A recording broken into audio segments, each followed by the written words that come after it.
નમસ્કાર, ન્યૂઝ 18 ગુજરાતીમાં આપનું સ્વાગત છે। આપની સાથે હું છું કોમલ। સમાચારની શરૂઆત કરીએ તો આકરી ગરમીમાં શેકાવા માટે હવે તૈયાર થઈ જાઓ। હવામાન વિભાગે કાળઝાળ ગરમીની આગાહી કરી છે। આગામી 5 દિવસ હીટવેવનું અનુમાન લગાવવામાં આવ્યું છે। 7 દિવસમાં 2 થી 3 ડિગ્રી તાપમાન વધશે તો સૌરાષ્ટ્ર અને દક્ષિણ ગુજરાતમાં હીટવેવની આગાહી કરવામાં આવી છે। દરિયાકાંઠાના વિસ્તારમાં ગરમ અને ભેજવાળા પવન ફૂંકાશે તો 8 થી 10 માર્ચ દરમિયાન ભાવનગર, પોરબંદર, દીવ, સુરત, ભરૂચ, નવસારી, વલસાડ, દાદરાનગર હવેલી કાળઝાળ ગરમી પડશે તો 8 માર્ચે અમદાવાદમાં મહત્તમ તાપમાન 37 ડિગ્રી રહેવાની શક્યતા પણ વ્યક્ત કરવામાં આવી છે। आज जो वर्तमान कंडीशन उसके अकॉर्डिंग हम अगले 5 दिन तक हीट वेव दे रहे हैं। डे 1 और डे 2 में सौराष्ट्र कच्छ में, जिसमें भावनगर डिस्ट्रिक्ट, और डे 3 से डे 5 भावनगर, पोरबंदर, दीव और गुजरात रीजन में भी जो कोस्टल डिस्ट्रिक्ट्स हैं सूरत, नवसारी, वलसाड़, दमन और भरूच में हीट वेव येलो अलर्ट के साथ दे रहे हैं। इसके अलावा जो हॉट एंड ह्यूमिड का है वो भी डे 1 और day 2 coastal districts Saurashtra Kutch और गुजरात रीजन दोनों दिए गए हैं। 2 दिन तक थोड़ा सा फॉल राइज नहीं आएगा, लेकिन ग्रेजुअल राइज अगले 7 दिन तक 2 से 3 डिग्री सेल्सियस की उम्मीद कर सकते हैं। इसी तरह से मिनिमम तापमान में भी हम उम्मीद कर सकते हैं कि अगले 7 दिन में 2 से 3 डिग्री राइज होगा। બનાસકાંઠામાં કેનાલમાં ભંગાણનો સિલસિલો યથાવત જોવા મળ્યો છે, ત્યારે ભાભરના સનેસરા ગામની સીમમાં કેનાલ ઓવરફ્લો થઈ છે। કેનાલ ઓવરફ્લો થતાં પાણી ખેતરોમાં ઘૂસી ગયું તો માઇનર 3 કેનાલ થઈ છે ઓવરફ્લો, ત્યારે ઘઉંના ઊભા પાકમાં ફરી વળ્યું છે પાણી। મોટા પ્રમાણમાં ઘઉંના ઊભા પાકને નુકસાન પણ થયું છે। કેનાલમાં વધુ પડતું પાણી છોડવામાં આવતા કેનાલ ઓવરફ્લો થતાં પાણી ખેતરમાં ઘૂસ્યાનો ખેડૂતનો આક્ષેપ સામે આવ્યો છે।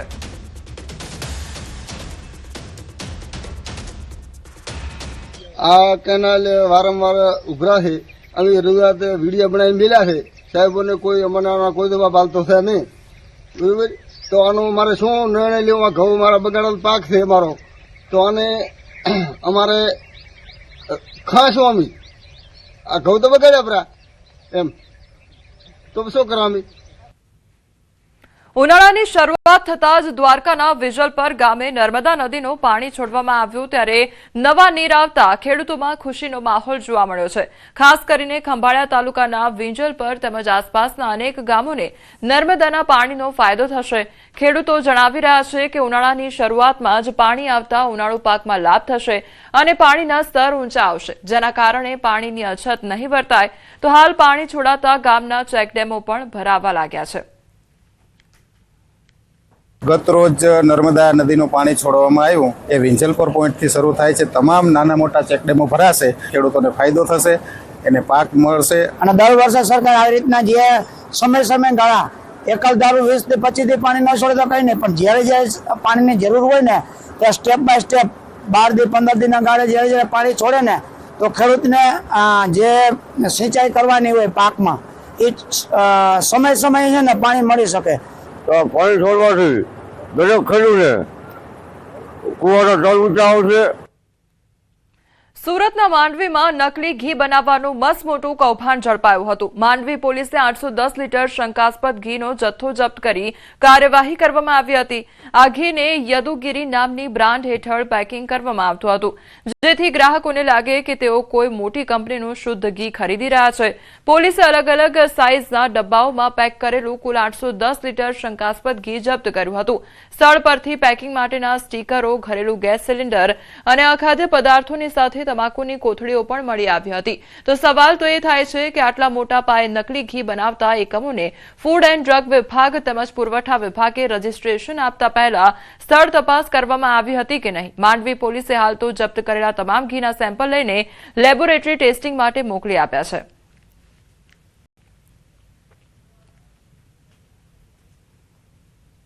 કુલ 810 લીટરનો શંકાસ્પદ ઘીનો જથ્થો મળી આવેલ છે, જેની કિંમત 6,65,000 રૂપિયા થાય છે। અને એ સિવાય આ ઘી બનાવવામાં ઉપયોગમાં લીધેલ અન્ય રો મટીરિયલ્સ, જેમાં એસેન્સ, કલર્સનો ઉપયોગ થાય છે, તે વસ્તુઓ પણ કબજે લીધેલ અને એ તમામ મુદ્દામાલ ગણી જોતા 7,30,000 રૂપિયાનો મુદ્દામાલ જાણવા જોગના કામે હાલમાં કબજે લીધેલ છે। ઠંડા પીણાના શોખીનો હવે ચેતી જજો. રાજ્યમાં ભેળસેળિયાઓ બેફામ બની ગયા છે. અમદાવાદ શહેરના વટવામાંથી પોલીસે ફેક્ટરીમાં દરોડા પાડીને નકલી મેંગો પેપ્સીના હજારો પાઉચ જપ્ત કર્યા છે. જે પેપ્સી તમને ગરમીથી રાહત આપે છે એ પેપ્સી તમારું સ્વાસ્થ્ય બગાડી પણ શકે છે. વટવામાંથી ખાનગી બ્રાન્ડના મેંગો પેપ્સી શરબતની ડુપ્લિકેટ પાઉચ બનાવતી ફેક્ટરી ઝડપાઈ છે. તો પોલીસે રેડ દરમિયાન લાજવાબ મેંગો પેપ્સી નામે બનાવવામાં આવતા ડુપ્લિકેટ પાઉચનો મોટો જથ્થો મળી આવ્યો હતો. પોલીસને અહીંથી કુલ 15,450 નકલી પાઉચ પણ મળી આવ્યા હતા. સ્થળ પરથી પાઉચ બનાવવાની 3 મશીનો, પાઉચની થેલીઓ અને પેકિંગ માટેના રોલ પણ કબજે કરવામાં આવ્યા છે. પોલીસે આ કાર્યવાહી દરમિયાન અંદાજે 2,16,000થી વધુનો મુદ્દામાલ જપ્ત કર્યો છે. તો આ સમગ્ર મામલે નવાપુરા વિસ્તારમાં રહેતા આરોપી મુમતાઝ અહેમદ અંસારીની ધરપકડ કરી છે. આરોપી ગેરકાયદેસર રીતે ડુપ્લિકેટ પેપ્સી પાઉચ બનાવી વેચાણ કરતો હોવાનું તપાસમાં સામે આવ્યું છે.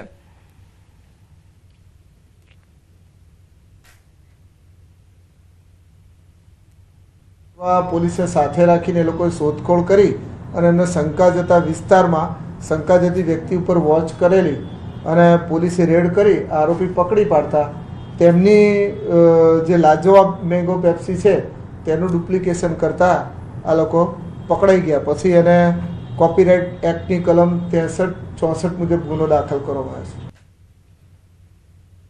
પાટણના રાધનપુર શહેરમાંથી ઝડપાયો છે નકલી તબીબ. ત્યારે કોઈ પણ ડિગ્રી વગર બની બેઠો હતો આ ડોક્ટર.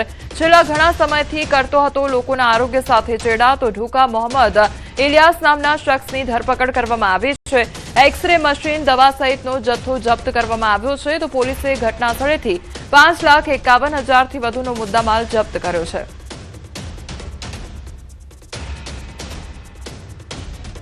પાટણી દરવાજાનગર જે કોમ્પ્લેક્સમાં જે દવાખાનું ચલાવતો હતો એ ઇસમ ઢુક્કા ઇલિયાસ મોહમ્મદ વિરુદ્ધ કાયદેસરની કાર્યવાહી કરવામાં આવી છે. અને એસઓજીની ટીમે એ દવાખાનાનું ચેક કરતા ત્યાંથી જે ગેરકાયદેસર એક્સરે મશીન, ગેરકાયદેસર જે એલોપેથિક મેડિસિન રાખવામાં આવેલી હતી એને પણ સીઝ કરી છે.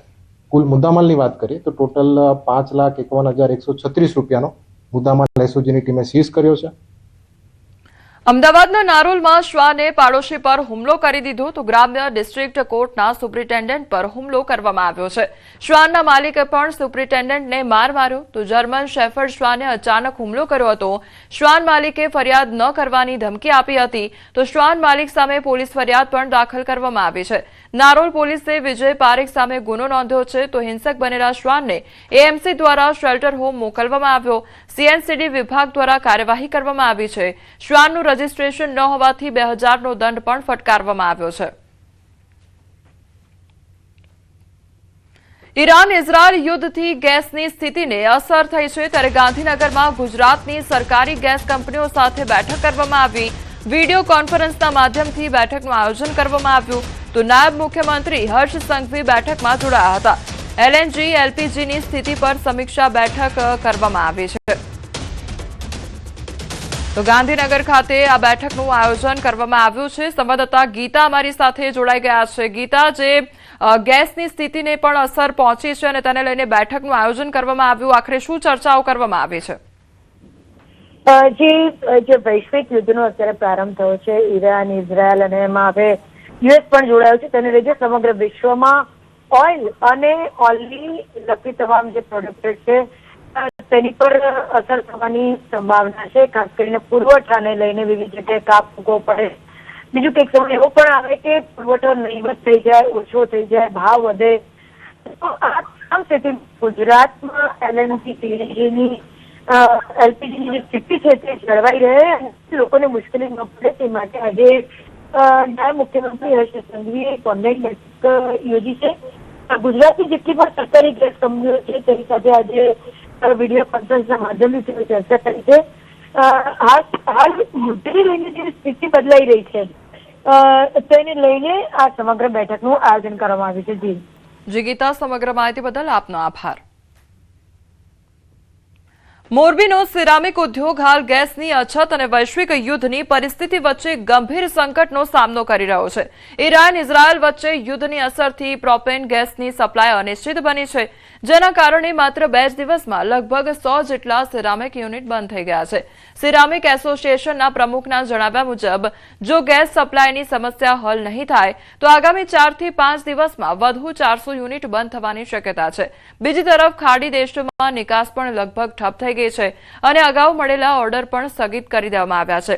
આ સ્થિતિના કારણે મોરબીના સિરામિક ઉદ્યોગ સાથે જોડાયેલા પેકેજિંગ, ટ્રાન્સપોર્ટ અને અન્ય ઉદ્યોગો પર અસર પડી રહી છે. તેમજ હજારો કામદારોની રોજગારી પર પ્રશ્ન ઉભો થયા છે. ત્યારે સરકાર તરફથી ઉદ્યોગને રાહત મળે તેવી ઉદ્યોગકારો આશા રાખી રહ્યા છે. અત્યારે ગેસની કટોકટીના હિસાબે શટડાઉન લીધા છે બધા પ્લાન્ટ, બરાબર, તો અત્યારે લાખો માણસોની રોજગારીનો સવાલ છે. અત્યારે અમારે ફેક્ટરી શટડાઉન કરવી પડી છે. તેનું મેઇન કારણ છે પ્રોપેન ગેસની સપ્લાય અછત, જે આપણે યુદ્ધના કારણે અત્યારે ગેસની સપ્લાય ખોરવાઈ ગઈ છે. મહિનાનું અંદાજિત 4 થી 5 કરોડનું ટર્નઓવર છે, જે અત્યારે ફેક્ટરી બંધ કરવાના કારણે પૂરું થઈ ગયું, ઝીરો થઈ ગયું છે. અત્યારે हम चाहेंगे यही कि मतलब जल्द से जल्द गैस चालू हो ताकि कारखाना चालू हो जाए, इसके वजह से आदमी को परेशानी ना हो. अंदाजे 100 યુનિટ જે છે આજની તારીખમાં બંધ થઈ ગયા છે અને આવનારા દિવસોમાં જો પ્રોપેન સપ્લાયનું કોઈ પ્લાનિંગ નહીં થાય અને જો નવી કોઈ સપ્લાય નહીં મળે તો આવનારા દિવસોમાં વધીને 4 થી 5 દિવસમાં કે 8 દિવસની અંદર બીજા 400 યુનિટો બંધ થવાની સંભાવનાઓ છે. ગલ્ફ ખાડીમાં થઈને જે વેસલો જતા હતા એમાં પણ એક્સપોર્ટમાં અસર દેખાઈ રહી છે. સુરેન્દ્રનગર નગરપાલિકાને મહાનગરપાલિકાનો દરજ્જો મળ્યા બાદ લોકોની સુવિધામાં વધારો થવાના બદલે દુવિધામાં વધારો થયો હોય તેવી સ્થિતિ સર્જાઈ છે. મનપા વિસ્તારમાં રહેણાંક અને કોમર્શિયલ મળીને કુલ 1,28,000 જેટલી મિલકતો પર 120 કરોડથી વધુ વેરો બાકી હોવાનું સામે આવ્યું છે. જો કે મનપાના રેકોર્ડમાં અંદાજે 11,000 થી વધુ મિલકતોની ડબલ એન્ટ્રી હોવાનું સામે આવતા એક જ મિલકત માટે 2 અથવા 3 વ્યક્તિના નામે અલગ અલગ ટેક્સ બિલ બની ગયા છે. કેટલાક સ્થળે મકાન તોડી દુકાનો બન્યા હોવા છતાં અગાઉ મકાન હતું તેના નામે રહેણાંક અને કોમર્શિયલ બંને પ્રકારના બિલ ફટકારાયા છે, જેના કારણે મિલકત ધારકોને ભારે હાલાકીનો સામનો કરવો પડી રહ્યો છે અને સમગ્ર મામલે મનપા દ્વારા સર્વે કરી યોગ્ય કાર્યવાહી કરવાની માંગ ઉઠી છે.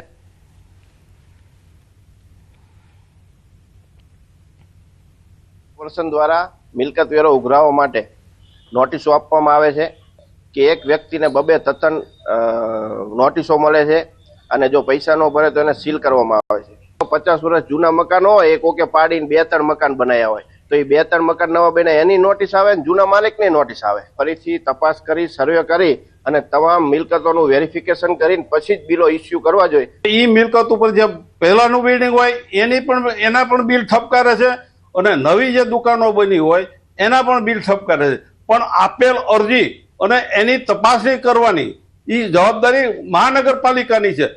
અંદાજે 1,28,000 તથા 28,000 કોમર્શિયલ બિલ્ડિંગ સહિત વેરો ઉઘરાવવાની કામગીરી ચાલુ છે. જે મિલકત ધારક છે જૂના અથવા નવા એમનો આધાર તરીકે દસ્તાવેજની નકલ એ અમને અરજી આપશે અને જે બિલ ડબલ કે 3 આવ્યા હોય એ અમને આથી વાંધો અરજી આપશે એટલે અમે તરત સુધારી આપશું.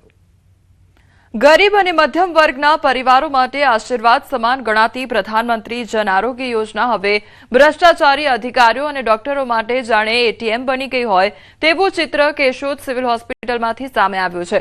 સરકાર જે યોજના પાછળ કરોડો રૂપિયાનું આંધણ કરી રહી છે તે યોજનાના નામે કેશોદમાં ગરીબ દર્દીઓના હકની રકમમાંથી હોસ્પિટલના ફર્નિચર વસાવવા અને સ્ટાફના ખિસ્સા ભરવાનું મસમોટું કૌભાંડ ચાલી રહ્યું હોવાનો પર્દાફાશ થયો છે. જૂનાગઢની નર્સિંગ કોલેજમાં અભ્યાસ કરતી અસ્મિતા ચૌહાણ નામની યુવતી માત્ર તાવ, શરદી, ઉધરસની દવા લેવા ગઈ અને તેના કાર્ડમાંથી રૂપિયા 1,800 કપાઈ ગયા હતા. કેવાયસી અપલોડ કરવાના બહાને હોસ્પિટલ સ્ટાફે તેનું પીએમજેવાય કાર્ડ મેળવ્યું અને બીજા જ દિવસે તેના ખાતામાંથી રૂપિયા 1,800 કપાઈ ગયાનો મેસેજ આવતા હોબાળો મચી ગયો હતો. ટ્રીટમેન્ટ લેવા જવાનું હતું ત્યારે 10, 10:30, 11 વાગે મારા મોબાઈલની અંદર મેસેજ આવે છે કે તમારા પીએમજી યોજના છે જે કાર્ડના અંતર્ગત એમાંથી તમારે 1,800 રૂપિયા કટ થવામાં આવ્યા છે, બરાબર. એટલે હું હોસ્પિટલ જઈને જ્યાં તે ઓલા કાર્ડ કરે છે રિસીવ એને મેં એમને વાત કરી, બરાબર, કે આ કાર્ડમાંથી 1,800 રૂપિયા જે કટ થયા છે એ કઈ બાબતના થયા છે. આ તો ગવર્મેન્ટ હોસ્પિટલ છે, બરાબર, કે આ કાર્ડમાંથી જે 1,800 રૂપિયા કટ થયા ને એ અહીંના વર્કર, બરાબર, એને પગાર રૂપિયા અમે આપીએ અથવા કોઈ સિવિલ હોસ્પિટલમાં નાની અમથી વસ્તુ ઘટે છે ટેબલ ખુરશી તો એના ફંડમાં અમે આપીએ છીએ. તો મેં કીધું કે સર એના માટે તો જો પીએમજી યોજના નહોતી, બરાબર, ત્યારે આ બધા વર્કરને પૈસા કોણ પૂરું પાડતું હતું? તો એમને કોણ પગાર આપતું હતું? તો કેશોદના સામાજિક અગ્રણીએ આક્ષેપ કર્યો છે કે કેશોદ હોસ્પિટલમાં એજન્ટોનું સામ્રાજ્ય છે। 5 થી 20 કાર્ડ લાવવા પર એજન્ટોને રોકડ રકમની લાહણી કરવામાં આવે છે, જે સીધી રીતે માનવતાનું વેચાણ છે। દર્દીની પરવાનગી વગર જ કાર્ડમાંથી બારોબાર લાખો રૂપિયા ઉપાડી લેવામાં આવે છે, જે સારવાર 200 થી 500 રૂપિયામાં થવી જોઈએ તેના નામે કાર્ડમાંથી 1800-2000 રૂપિયા ખંખેરી લેવામાં આવે છે। પણ અહીંયા હોય અને જાય તો 5 કાર્ડ ના તો એને એ પ્રમાણનું કમિશન આપવામાં આવે છે, અને કોઈ 20 કાર્ડ કોઈ બીજો હોય તો એની 20 લે તો એની એ પ્રમાણે આ એક વ્યવસાય થઈ ગયો છે, અને આ એક નાના માણસોને સારવાર માટેના કાર્ડ છે, પણ આ એને નથી છોડતા। આ એક ભ્રષ્ટાચાર છે। જ્યારે હોસ્પિટલના સત્તાધીશોને આ બાબતે સવાલ કર્યો ત્યારે અધિકારીએ લૂલો બચાવ કરતા જણાવ્યું કે હોસ્પિટલમાં સાધન સામગ્રી માટે આ રીતે પૈસા કપાય છે। જો કે હોબાળો થતાં જ વિદ્યાર્થીનીના બ્લોક થયેલા 1800 તાત્કાલિક રિલીઝ કરી દેવામાં આવ્યા હતા, જે હોસ્પિટલની કામગીરી પર અનેક શંકાઓ જન્માવે છે કે પેશન્ટે પોતાની અનિચ્છા બતાવી જ્યારે પ્રી ઓથોરાઇઝેશન થયું અને એમને મેસેજ આવ્યો કે ભાઈ તમારા અકાઉન્ટમાંથી 1800 રૂપિયા બ્લોક કે 1800 રૂપિયા કટ થશે, એટલે એ એક મિસઅન્ડરસ્ટેન્ડિંગ હતી કે ભાઈ કોઈના ખાતામાંથી પૈસા કટ થતા નથી, પહેલી વાત। બીજી વાત કે જે પૈસા કટ થાય છે એ જે તમારી જે કાર્ડની જે 10 લાખની ઓવરઓલ લિમિટ છે એની અંદરથી કટ થતા હોય છે। અમરેલીમાં વડિયા તાલુકાના સનાળા ગામે કૃષિ મંત્રી જીતુ વાઘાણી અને સાંસદ ભરત સુતરિયા અનોખા અંદાજમાં જોવા મળ્યા। સનાળા ગામે સોની યોજનાના વાલ્વને ખુલ્લું મૂકવાના કાર્યક્રમ બાદ અનોખા અંદાજમાં જોવા મળ્યા તો ખેડૂતના ખેતરમાં બંને મહાનુભાવો ટ્રેક્ટર ચલાવતા જોવા મળ્યા હતા। કૃષિ મંત્રી સાથે સાંસદ ભરત સુતરિયાએ પણ ખેડૂતના ખેતરમાં ટ્રેક્ટર હંકાર્યું હતું। ખેડૂતો સાથે સીધી મુલાકાત કરી કૃષિ અને સિંચાઈ સંબંધિત ચર્ચા પણ કરવામાં આવી। દરેક ઇન્ડસ્ટ્રીમાં એઆઈનો પ્રભાવ વધતો જાય છે, ત્યારે એઆઈની મદદથી બનતા નકલી મેડિકલ પ્રિસ્ક્રિપ્શનનો કેમિસ્ટ એન્ડ ડ્રગ્સ એસોસિએશન દ્વારા વિરોધ કરવામાં આવી રહ્યો છે। ઓનલાઈન પ્લેટફોર્મ પર ગેરકાયદેસર રીતે દવાઓ વેચાતી હોવાના ગંભીર આક્ષેપો ઉઠ્યા છે। All India chemist and druggist એસોસિએશનનો દાવો છે કે એઆઈ જનરેટેડ પ્રિસ્ક્રિપ્શનના આધારે પ્રતિબંધિત દવાઓ પણ સરળતાથી ઉપલબ્ધ બની શકે છે, ત્યારે પ્રિસ્ક્રિપ્શન પર ડોક્ટરની સહી સિક્કા ફરજિયાત કરવા જોઈએ। યોગ્ય ચકાસણી વગર દવાઓ મળતા યુવાઓમાં દવાઓના દુરુપયોગનો ખતરો વધી રહ્યો છે, જે આરોગ્ય માટે ઘાતક સાબિત થઈ શકે છે।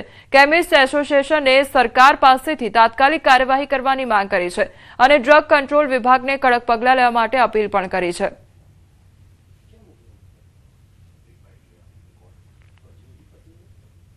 તો દવાની અંદર એઆઈ દ્વારા કેટલાક બોગસ પ્રિસ્ક્રિપ્શનો નીકળશે, જેમાં નાર્કોટિકને લગતી દવાઓ કે જેની અંદર food and drug administrative chemist એસોસિએશને સાથે રહી યુવાધન આડા રસ્તે ન જાય એના માટે ખૂબ પ્રયત્ન કરેલા છે। એઆઈની પદ્ધતિથી જે કંઈ પ્રિસ્ક્રિપ્શન બનાવવું એ ઇઝીલી બની શકે છે, અને એ રીતે આમ જોવા જાવ તો સરકારે એવો કોઈ કાયદો બનાવવો જોઈએ કે પ્રિસ્ક્રિપ્શનની અંદર ડૉક્ટરની સહી અને સિક્કો કમ્પલસરી હોય એ જ પ્રિસ્ક્રિપ્શનને એડેપ્ટ કરવું જોઈએ। ખરાબમાં ખરાબ યુઝ આ પ્રિસ્ક્રિપ્શન બનશે અને એનો મિસયુઝ થશે ત્યારે એટલે કેન્દ્ર સરકારે આના માટેનો ચોક્કસ કડક કાયદો બનાવવો જોઈએ। નાગરિકો માટે વહીવટી પ્રક્રિયા સરળ બનાવવા માટે જામનગર મનપાએ સેવા સેતુ કાર્યક્રમનું આયોજન કર્યું। રાજ્ય સરકારના કેબિનેટ મંત્રી અર્જુન મોઢવાડિયાના હસ્તે કાર્યક્રમનું ઉદ્ઘાટન કરવામાં આવ્યું હતું। તો આ દરમિયાન મંત્રી અર્જુન મોઢવાડિયાએ નિવેદન આપ્યું કે નાગરિકોને સરકારી કચેરીઓના ધક્કા ન ખાવા પડે તે માટે સેવા સેતુ એક સરાહનીય પહેલ છે। મહત્વનું છે કે જ્યારે પ્રધાનમંત્રી મોદી ગુજરાતના તત્કાલીન મુખ્યમંત્રી હતા ત્યારે છેવાડાના માનવી સુધી સરકારી યોજનાઓ પહોંચે તે માટે સેવા સેતુ અભિયાનની શરૂઆત કરાઈ હતી, જે આજે પણ રાજ્ય સરકારના પ્રયત્નો થકી યથાવત છે। તો આ કાર્યક્રમ હેઠળ કુલ 55 જેટલી વિવિધ કલ્યાણકારી યોજનાઓનો લાભ નાગરિકોને એક જ સ્થળે આપવામાં આવી રહ્યો છે। દાખલાઓ, રેશન કાર્ડની કામગીરી તેમજ આરોગ્યલક્ષી યોજનાઓ સહિતની સેવાઓ હવે એક જ છત નીચે ઉપલબ્ધ બનતા લોકોના સમય અને શક્તિ બંનેની બચત થઈ રહી છે। જામનગર શહેરમાં વોર્ડ નંબર 1 થી 8ના જે સેવા સેતુનો કાર્યક્રમ છે એ ટાઉન હોલ ખાતે આજે આયોજન કરવામાં આવ્યું છે, ને એમાં રાજ્ય સરકારના જુદા જુદા વિભાગો અને મહાનગરપાલિકાના વિભાગો સહિત અહીંયા બધા મળીને 55 જેટલી સેવાઓ અહીંયા જે નાગરિકો આવશે એમને એ જ દિવસે પૂરી પાડવામાં આવશે. એટલે કોઈ પણ વચેટીઓ ના રહે, કોઈ પણ પ્રકારનું એમાં ડિલે પણ ન થાય અને જે દિવસે અરજી કરે એ જ દિવસે એની સેવાઓ મળી જાય એ પ્રકારનું રાજ્ય સરકારે આયોજન કર્યું છે. મહેસાણા મહાનગરપાલિકા દ્વારા મોઢેરા રોડ પર બની રહેલ આઇકોનિક રોડની કામગીરી હવે વિવાદમાં આવી છે. સ્થાનિક રહીશોના આક્ષેપ છે કે દબાણ હટાવવાની કામગીરીમાં મનપાએ ભેદભાવ કર્યો છે. એક બાજુ 80 ફૂટ સુધી દબાણ દૂર કરવામાં આવ્યું છે, જ્યારે બીજી બાજુ માત્ર 30 થી 40 ફૂટ જગ્યા જ ખુલ્લી કરવામાં આવી છે. આ મુદ્દે અનેક રજૂઆતો છતાં ઉકેલ ન આવતા 4 જાગૃત નાગરિકોએ ગુજરાત હાઈકોર્ટમાં જાહેર હિતની અરજી દાખલ કરી છે. ટ્રાફિક સમસ્યા, ટેકનિકલ ખામીઓ અને સાઇડ પાર્કિંગની અછતને લઈને પણ સ્થાનિકોમાં ભારે રોષ જોવા મળી રહ્યો છે. હવે હાઈકોર્ટ આ મામલે શું નિર્ણય આપે છે તેના પર સૌ કોઈની નજર રહેલી છે.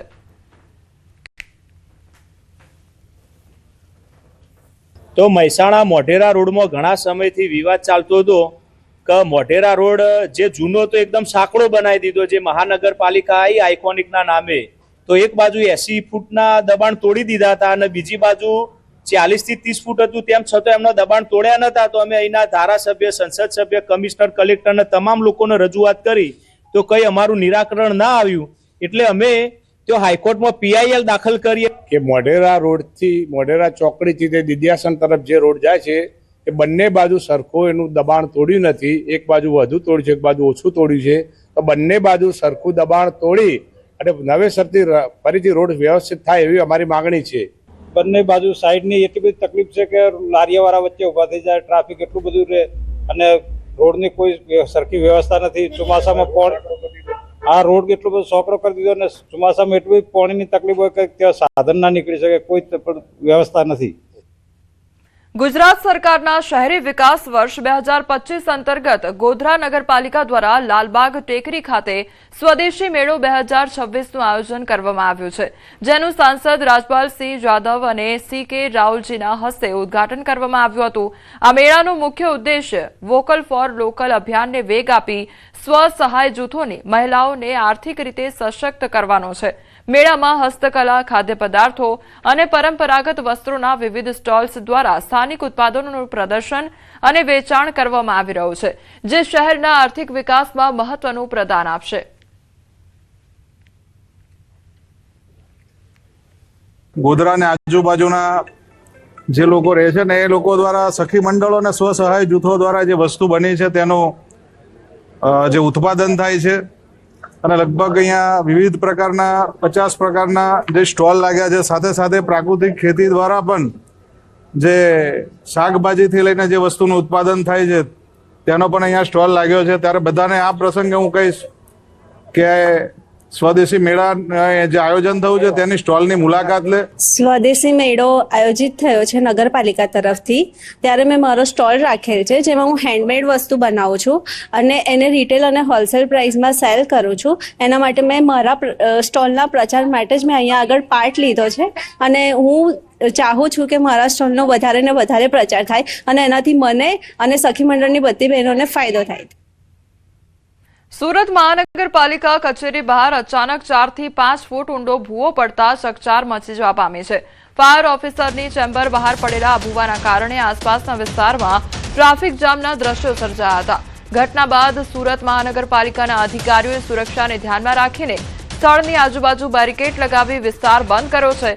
નોંધનીય છે કે મુગલીસરા અને આસપાસના વિસ્તારમાં મેટ્રોની કામગીરીના કારણે અવારનવાર ભૂવા પડવાની ઘટનાઓ સામે આવી રહી છે. તો સુરતના દ્રશ્યો સામે આવ્યા છે કે જ્યાં રોડ રસ્તા પર ભૂવા પડવાની ઘટનાઓ અવારનવાર બનતી નજરે પડી રહી છે. તો ભૂવાના કારણે વિસ્તારમાં ટ્રાફિક જામની સમસ્યા પણ સર્જાતી હોય છે. લોકો હેરાન પરેશાન થઈ રહ્યા છે. તો મેટ્રોની કામગીરી થતી હોવાને કારણે વારંવાર આ પ્રકારની પરિસ્થિતિનું નિર્માણ થતું હોય છે અને સ્થાનિકોને હેરાન થવાનો વારો આવતો હોય છે. તો મહાનગરપાલિકા કચેરી બહાર જ આ ભૂવો પડ્યો હોય તે પ્રકારની તસવીર સામે આવી છે. ત્યારે તંત્રની કામગીરી અંગે પણ અનેક સવાલ ઉદ્ભવી રહ્યા છે અને સ્થાનિકોને હેરાન થવાનો વારો અવારનવાર આવતો હોય છે. દુષ્કર્મના આરોપીને કોર્ટે ફટકારી છે દાખલારૂપ સજા. ત્યારે રેપના આરોપીએ જામીન મુક્ત થતા ફરી દુષ્કર્મ આચર્યું. ખેડાની સેશન્સ કોર્ટે આરોપીને આજીવન કેદની સજા ફટકારી છે. ત્યારે અગાઉના કેસમાં 20 વર્ષની કેદની સજા ફટકારવામાં આવી હતી. વચગાળાના જામીન પર મુક્ત થતા ફરી એકવાર દુષ્કર્મ આચરવામાં આવ્યું હતું.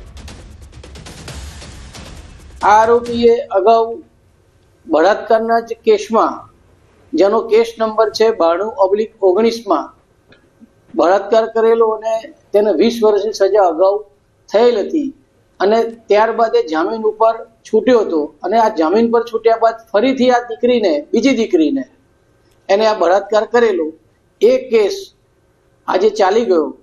જે કેસમાં આરોપી રાહુલને નામદાર કોર્ટે આજીવન કેદની સજા ફટકારી છે. હાલ સમાચારમાં બસ આટલું જ. વધુ સમાચાર માટે આપ જોતા રહો ન્યૂઝ 18 ગુજરાતી. નમસ્કાર.